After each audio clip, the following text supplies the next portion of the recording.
Welcome to the SwimSwam podcast. I'm your host, Coleman Hodges. Joining me today, Olympic medalist in the women's 200 IM. You know her, you love her, NCAA champion, joining us from Charlottesville. Today we're sitting down with Alex Walsh. Hi, how are you?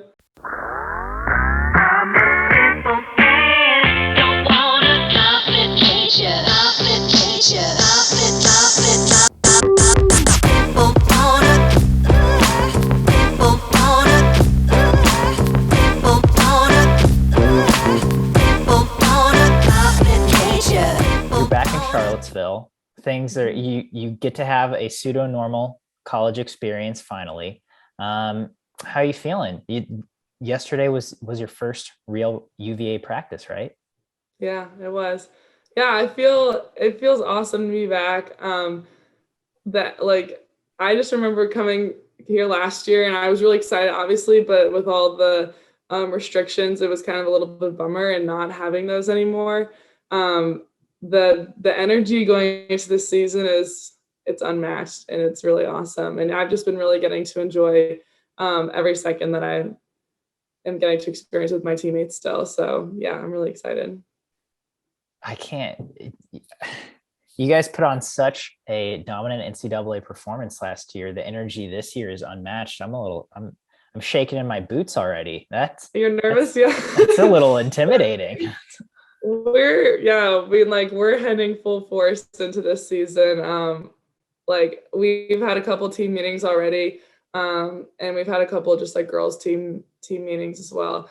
But yeah, we know that it's gonna be really competitive this year, and NCAA's is gonna be definitely more of a tight battle between a lot of different collegiate teams. But I think the first years have been so far a great addition to the team. Obviously, my sister is in that class, and I'm really excited to see what they're going to accomplish. And I know what the girls that I swam with last year are capable of doing. So I'm really excited to see what happens this season. But we have a long way to get there. We've got a long way. We've got some time. Yeah. How was yesterday's first practice?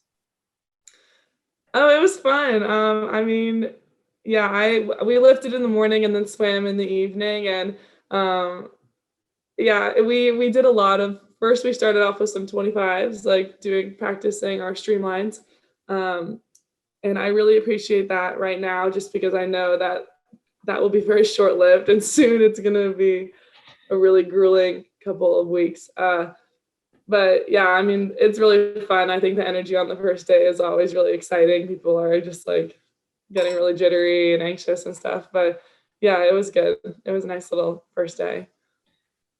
Yeah, I know for me personally, which I am probably about 3% of the athlete that you are, getting into lifting after a while can be more painful than swimming. Do you guys kind of ease back into lifting, or do you get pretty sore from that?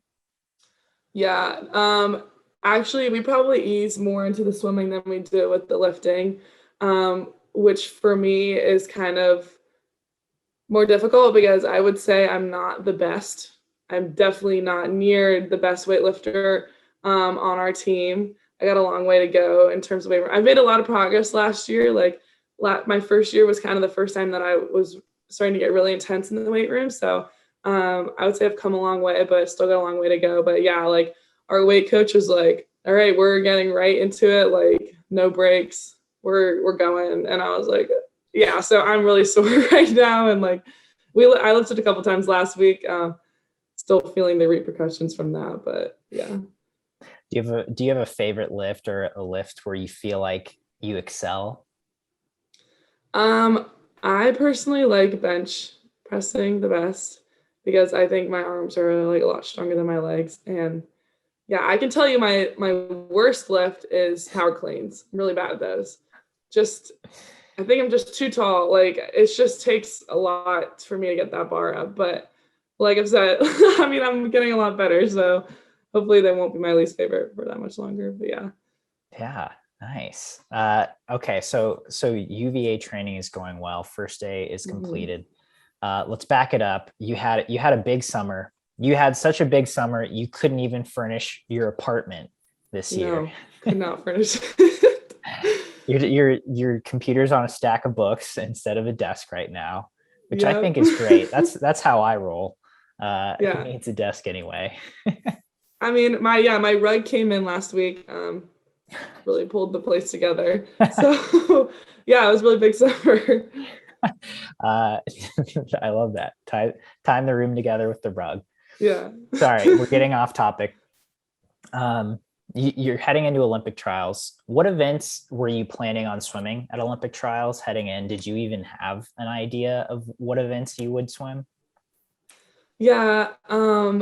I obviously uh I just feel like trials is like a really different meet than most nationals. I mean, everyone knows that, but like I wasn't going in wanting to swim every event that I had qualified for just because I was like the main goal was just to make the team, and the best shot that I had that in was the 200 IM. So I remember sitting down with Todd and we kind of made a plan, like my race schedule, with just the big days being the Tuesday and Wednesday, I'm pretty sure, were the 200 IM. And so yeah, I knew I was just going to prioritize that, but I kind of wanted to I swam the 100 back prelims, just to kind of like get a sense of the atmosphere, and get kind of like the pre-race jitters out, which kind of worked. Not really. I was still really nervous for the 200 IM, but yeah. And then after I made the team, I scratched the rest of the meet, because I was like, I don't want to do this anymore. I don't. Yeah, I didn't want to race anymore. I was really happy with how I swam, so yeah, I only swam like 2 events, like not even like 1.5 events, but yeah. I love that. Just make the team and I'm out. Yeah, I was done. uh, so that I find that interesting.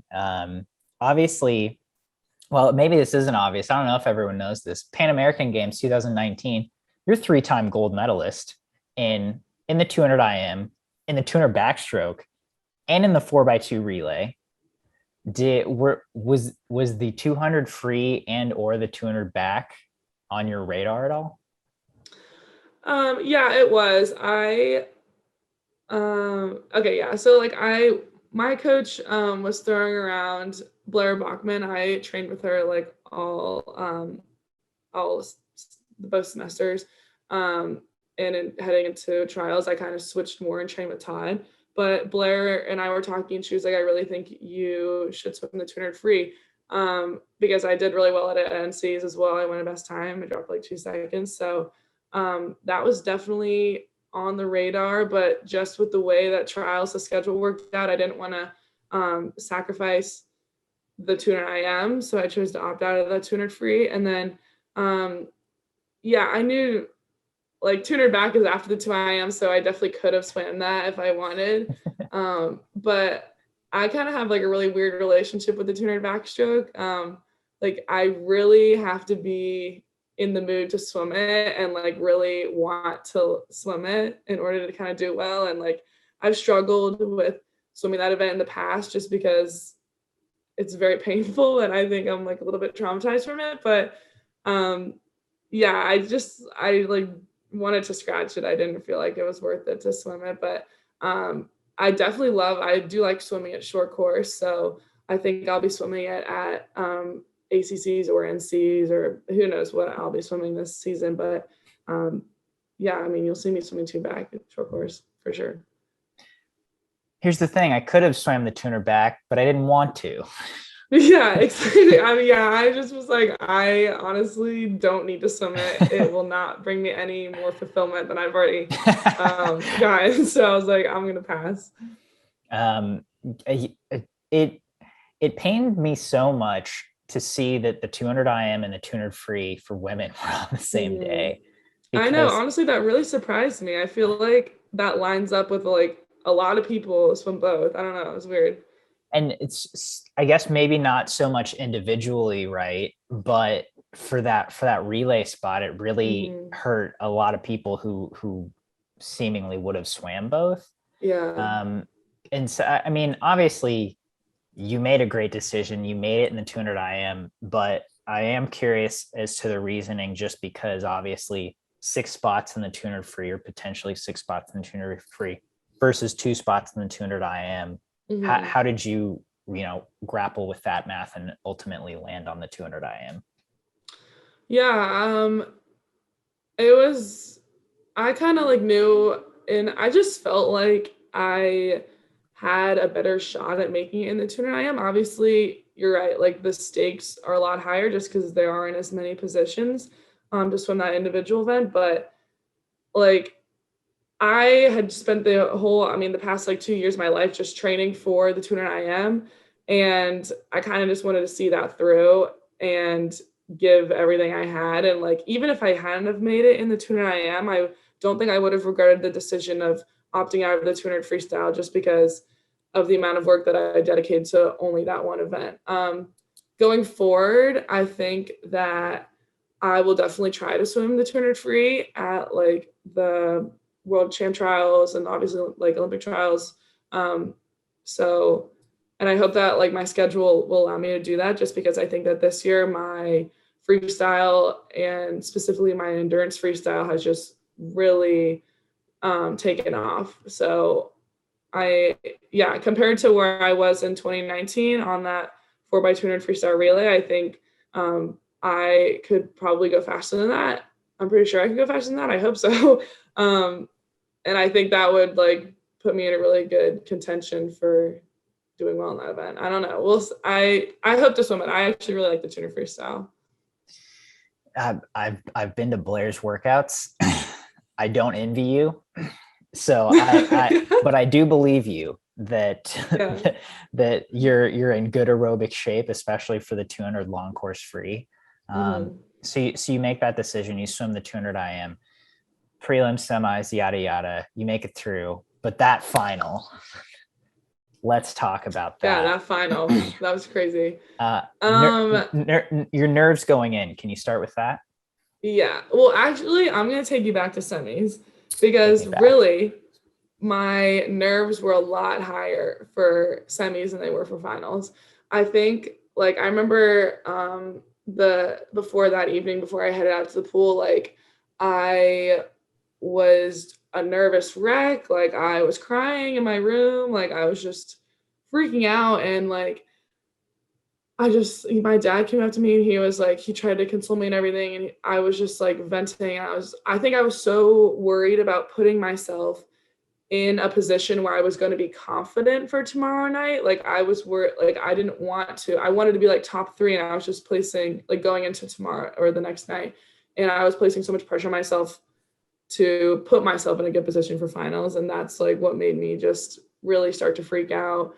And I remember my dad like comes up to me, he's like, "Why are you upset?" And I was like, what? Like, obviously I think the context is pretty clear. And he was like, "This is your event." Like, he's like, "You like ever since you were like 12 years old, like you love the 100 IM, like you are an IMer." And he really helped me just like believe in myself, kind of heading those couple hours heading in before semis. And then I went the best time. And I think honestly, like setting myself up was so crucial for making the team, which is how the finals ended up working out. Like I was obviously I was like on top of the world after the best time, like breaking 2:09 for the first time. And then, going into finals, I mean, I was nervous. I was definitely nervous, but I wasn't as nervous for semis. And kind of like when you walk out, when they say your name, like I remember when I was walking out and I could see my face on the Jumbotron, and I was like, okay, like, let's go. Like, I was kind of like, I just really had to zone in, and like, I just really had to let my confidence spike in that one moment. And I just remember thinking to myself, like, Todd was like, just leave it all that you have in the pool, like swim it and have no regrets. And I took it out like I've never taken out that race before in my life. Like I sent it on the backstroke. I split a 31. I've never split a 31 in the backstroke before. And then obviously that freestyle was so close. But I just remember like putting my head down, and like I knew Kate was gonna be charging. And like, I don't even remember, like, I feel like I lost like consciousness in the last 15, but it was so painful. And I can't even, sometimes I like watch the race and I'm convinced that like I didn't, like I got third. I'm like, how is this possible? The finish, I just watch it and I'm still like so just like shocked by it. But yeah, I just remember like making the team and seeing one next to my name and like everything. I was just like so, it was just so crazy in that moment. And then seeing that Kate had made it also was just like made it that much more special. But yeah, it was it was very stressful. That was like, what is it, like 48 hours or something? Yeah, it was a lot. That sounds like such a roller coaster, which Yeah. I think is very indicative of that meet. It's such an up and down meet. As we already talked about, you made the team and then you're just like, nope, done. I don't need to. Yeah, I was like, I don't need to anymore. put myself through any more stress. To give our listeners a little bit of context, you were the fastest split in the field on the backstroke in the 200 IM final by nearly a second, and you were the slowest split in the freestyle. Yeah, I by think almost I half split a second 32 on the freestyle. Like, oh my gosh. Yeah, I did not swim that race as smart as I probably should have, but like I really had no regrets. I was like, I actually gave it everything I had. Like, this is really gross, but like I throw up after my races a lot. And I was over the trash can for like 30 minutes after that race. And Todd took like the funniest picture of me just like sitting there. And yeah, it was just so much. Like all my friends, I remember seeing like Emma making it and like a bunch of other people making it, and they got all these cute little videos of like running to see their friends after. Yeah, I didn't get that. I was over the trash can, and it was very anticlimactic for all my friends when I finally walked out, and I probably looked like a zombie. Like, yeah, it was funny. Hey guys, yeah, actually, that was me. I remember at trials, I was walking down to the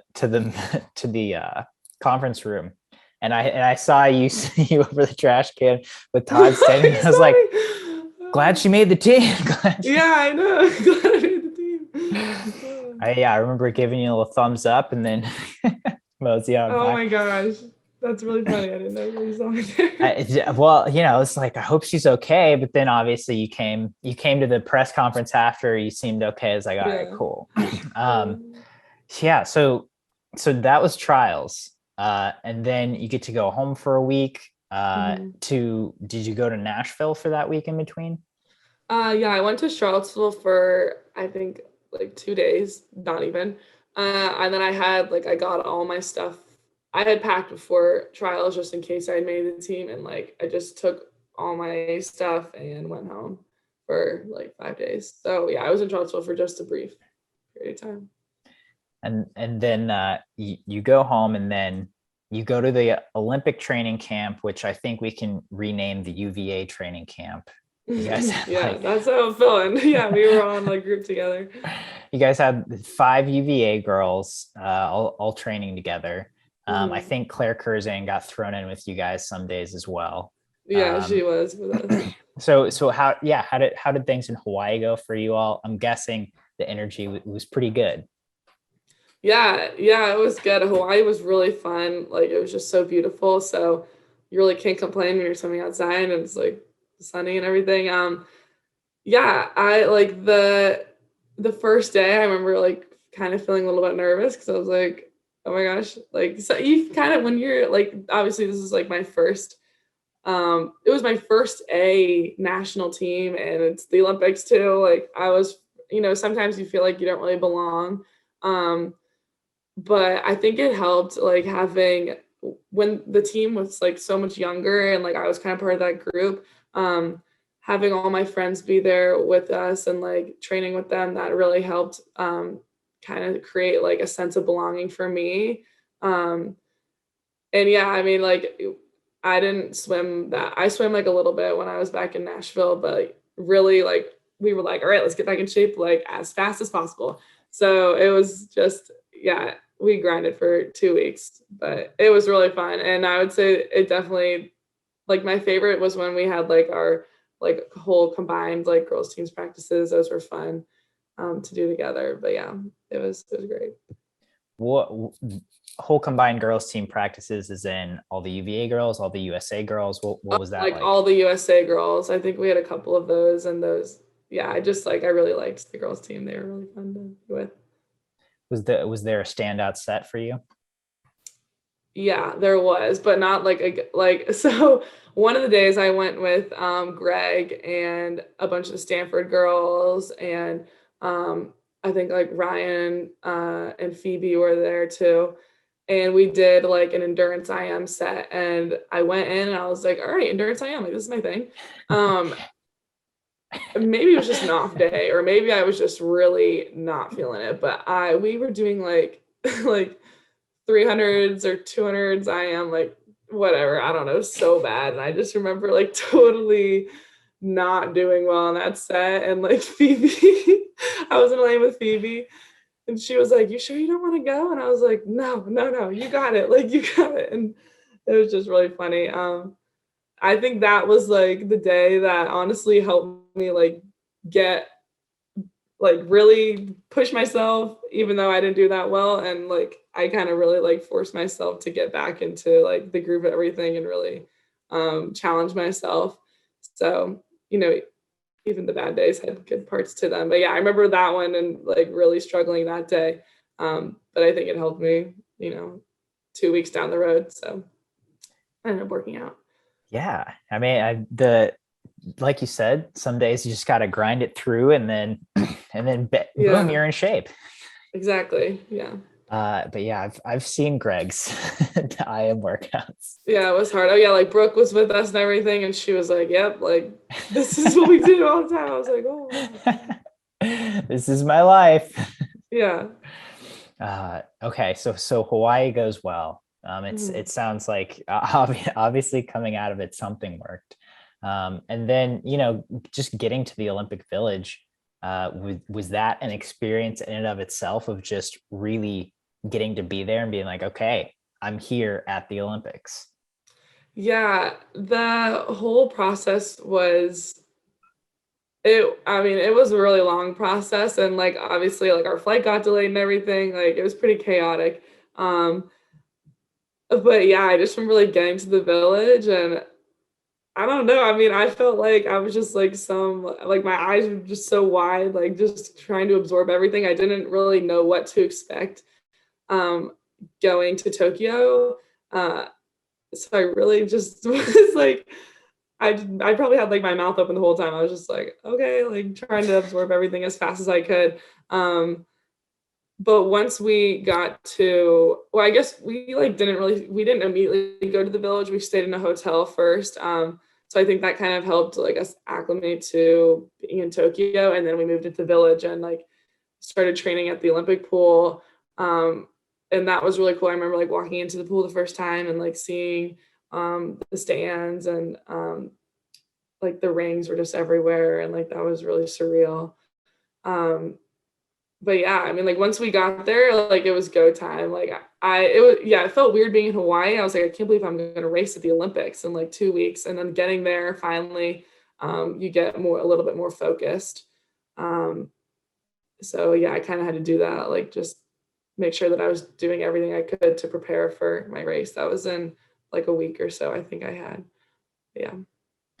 I'm like you said earlier, it was a young team, and it was nice to be a part of that, first timers group. Mhm. Especially with the UVA girls, again, there were 5 of you from Charlottesville, and it was all your first Olympics. Was it helpful to be in that same boat with all the first timers of just, okay, the lights are on, the eyes are wide, and then, okay, now it's time to refocus? It definitely, we were kind of just like a group of like rookies, and being a part of that group made it just a lot um, more comforting to know that you weren't the only person that was confused or lost or anything like that. But luckily for us, I mean, the group of vets that we had, they were absolutely amazing. Like they were totally like included us on everything, made sure that we, weren't getting lost or like confused and stuff. Like they were so helpful and constantly were reminding us that if we needed help to come to them. So they were a great outlet to have just to, for me, like I loved being in Hawaii and getting to hear all their stories. That was one of my favorite parts of this summer. And yeah, so just like being able to lean on them if like I needed something was that made the transition a lot easier, I think. Well, if you were going to give a now Olympic rookie advice on just when you first get there and adapting to the Olympic environment, what would you tell them? Um, I guess I would say like to like mm, for me, something that was really hard was learning how to just focus on myself and also make sure that I was prioritizing things that I like making sure that I was doing what I knew that I needed to do. And because sometimes like when you have such a big team like that and there's like a lot of coaches and stuff, but sometimes you can get like lost a little bit just in practice and everything. Like I especially when you get to the meet and you kind of like everything becomes a little bit more like you get to Tokyo, everything becomes a little bit more individualized. Like really making sure that I was doing everything for me, like kind of being just like they would tell us all the time, like keep doing what you've always been doing because that's the reason that you got here. And I like it took me a little bit to learn how to do that, but I would definitely reiterate that. And then also yeah, like make sure not to lose focus, like because it was really easy to sometimes like get lost in the amount of time that was going by and everything, but just kind of like remaining in that kind of race mode. That's great advice. Thank you. Yeah. Having never been to Olympics, I feel like I'm ready now. Cool. As, Okay, yeah, I'm glad I could as do a this. Yeah. rookie, do you feel like it was easier just having one event to focus on at a big meet like that? Yeah, definitely. I think like yeah, because I knew like I just kind of timed everything to a T of when I was going to be doing that Olympic final. Um, I think for people, yeah, I know a lot of people had like, for instance, like the 100 butterflyers, like they swam the first day and then some of them didn't. Like, I think like Claire and Tori swam on like the last day in the relay or Right. something. Like that would have made things a lot harder. So yeah, I think swimming just one event for me, especially my first time at the Olympics, was the perfect setup. Yeah. Have in the last 4 years, 4 or 5 years, have you ever missed a taper, or have you ever gone to a championship meet and been like, oh, I don't think I performed that well?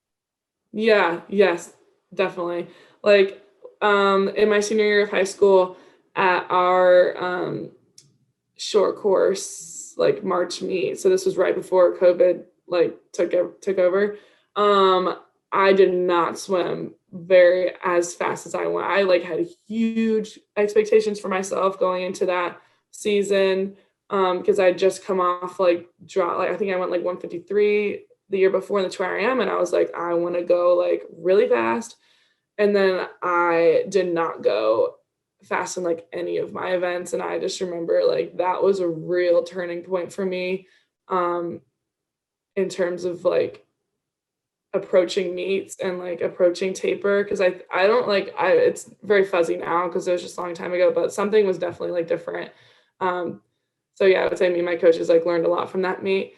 But I mean there have been other instances where I just felt like I wasn't like um fully rested like going into a meet.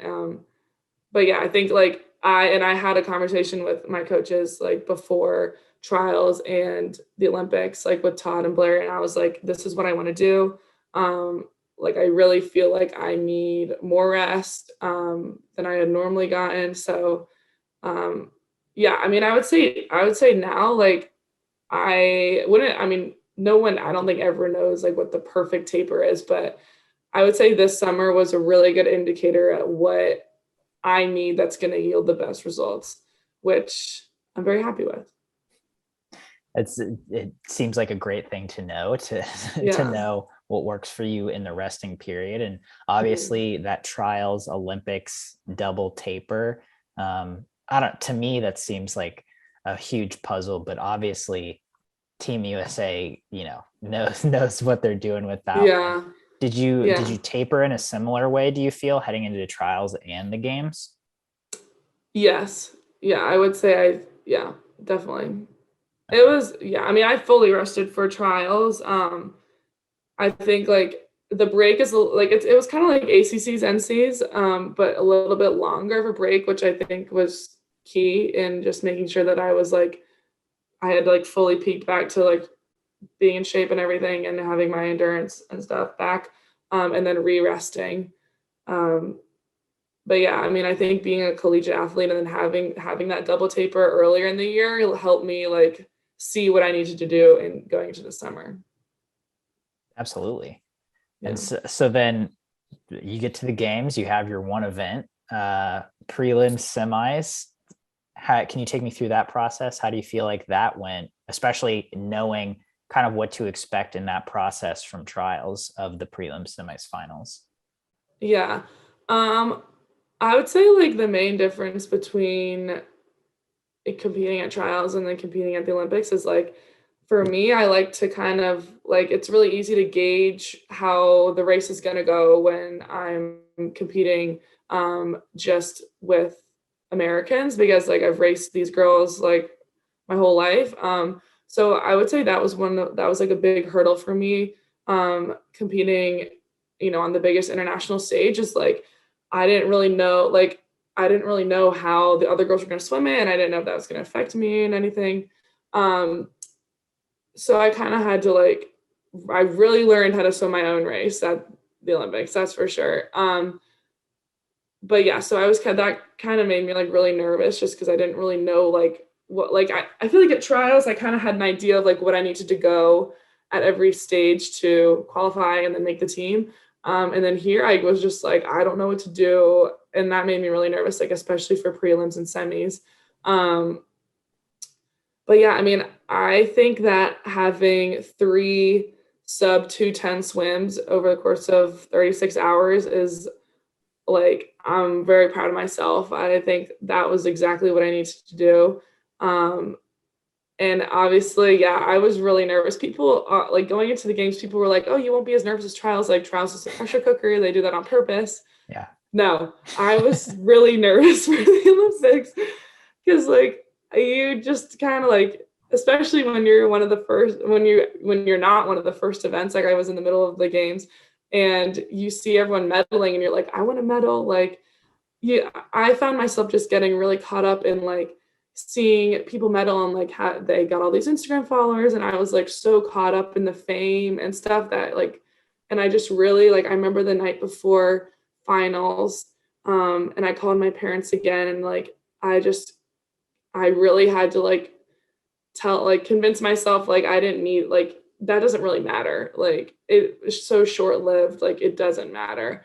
Um and I think like yeah, for me this summer was a lot of like mental growth. And I think that came with the fact that I was put in these like high stress situations where um like I was had to perform at my best and yeah, I don't know. It was just like I had this real like mental shift this summer, which I think will be a good thing heading into the future. But yeah, I like had to kind of get my mind out of like the obsession with like wanting to, like get all this clout or whatever.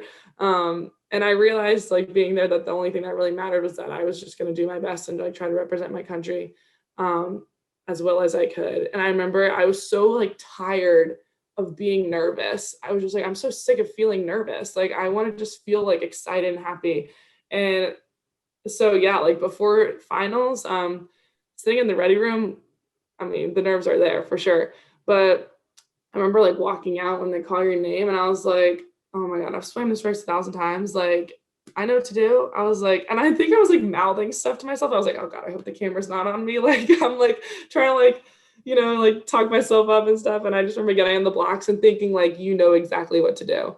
Um, and I really like had the race of my life. Like, I normally, like, I die on the freestyle and, like, the breaststroke is really painful, but, like, in finals, I remember swimming the breaststroke and I felt so strong and I was just like I did not feel fatigued and I like that made me so excited to keep swimming and like keep racing.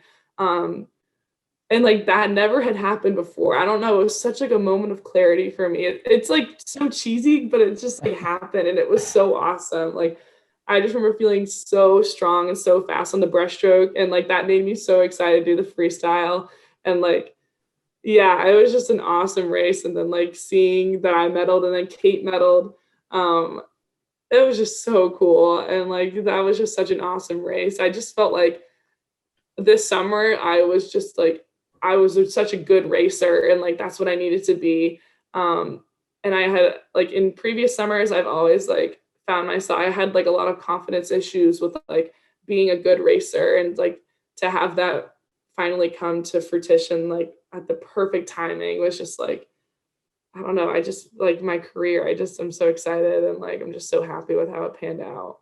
But, yeah, that's kinda sorry, that was, like, such a long thing, but it was just so cool. That is so cool. Yeah, I it was mean, awesome. yeah, I mean, going back to what you said, it seems like you have these moments where, as you said, you were really nervous and there's a lot of outside noise going on, and you kind of had to hone in and find yourself emotionally and Mhm. focus back. And I'm that that seems like really good practice for racing and your swimming and your career and obviously just in life moving Yeah. forward. And that's really cool that you were able to have those moments where you were able to find yourself and get Mm. that focus back Yeah. and then Yeah. win a It silver was medal. yeah. I, like, didn't even know I didn't even realize how close the race was. I remember I watched the finish and I was like, "Oh my god, I can't believe I was in first." But then I was like, "No, like, whatever." I mean, I was so happy with how I swam and, like, to be able to drop even more from trials, that's all I really wanted. Um, and so just to have that goal happen and then, like, obviously a lifelong dream of getting a medal, is just cherry on top. Yeah, I'm maybe you can shed some light on this. It seemed like as a whole, Team USA and people at the Olympics period were really able to celebrate medals at this Olympic Games versus gold medals.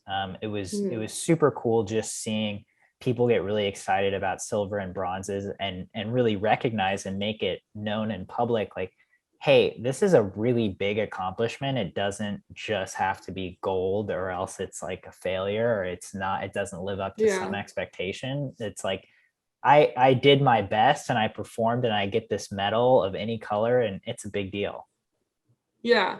I mean, like, the notation or the notion that like gold or nothing, like that's so silly. It's like you're at the Olympics, like, and it's like the process of even getting to the Olympics is so difficult, but a lot of people like obviously don't really like see that happening.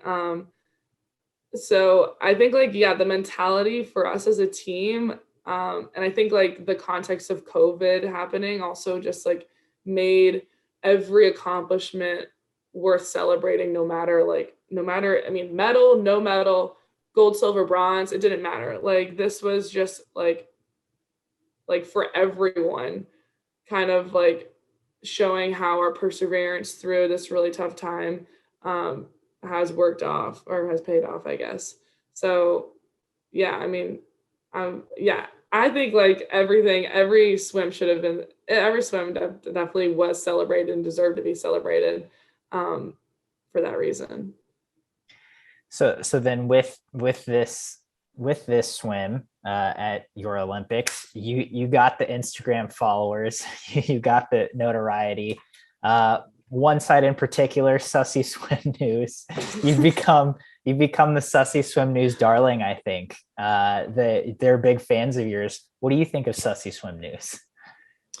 Um, wow. I mean, I really appreciate the support. I think I actually laughed really hard at that thing that like when they put that video of me and Kate like doing like that after our race. I thought that was really funny. Um, yeah, I mean, I appreciate their content. I think they have some good stuff, and obviously, I'm very humbled that they don't roast me, and actually they like praise me. So I'm just happy to not be roasted. Fair enough. That's it's a good day when you're not roasted, I guess. Yeah, it is a good day. Well, Alex, it's been so great talking to you. Thank you for sharing your experiences this summer. It sounds like it was a big one for you. Any thoughts moving forward? We've covered the UVA. Well, I think we can guess what some of UVA's goals are moving forward, but what excites you about just the next couple months moving into the season with Virginia? I'm really excited to get back to short course because it's just been like for so long we were so long course oriented. I'm just really excited to get back to short course. I think it's like, I think short course races are really fun. And more than anything, I'm just excited to get back or to start doing like dual meets where like the restrictions are lessened and we can have more people in the stands, and the energy it's just a lot. It's just like heightened at these dual meets, because I think that's what UVA does such a good job at, is like we have so much excitement for no matter what meet it is. It could be like a little like a blue and orange meet or like whatever, like it doesn't matter. We have so much excitement for everything. It's a little bit overwhelming, but yeah, I'm excited to, like, because we did a good job at that last year, given the circumstances, but I think this year it's just going to be a lot more fun. That's what I'm most excited about. I'm excited for that too. Well, again, thank you for taking the time, Alex. It's been great talking with you. You've been listening to the SwimSwam podcast. Stay tuned for new episodes every week. You can take SwimSwam podcast on the go by subscribing on your favorite podcast platform. Look for links in the description below, and be sure to subscribe to our YouTube channel for more videos as well.